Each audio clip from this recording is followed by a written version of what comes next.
So today I'll be showing you how to connect an external SSD to your Redmi Note 15 Pro.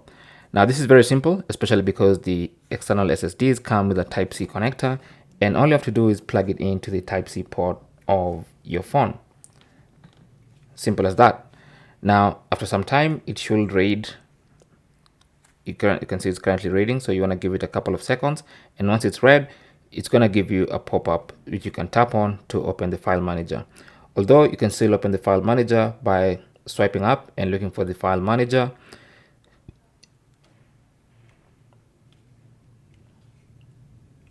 Like that.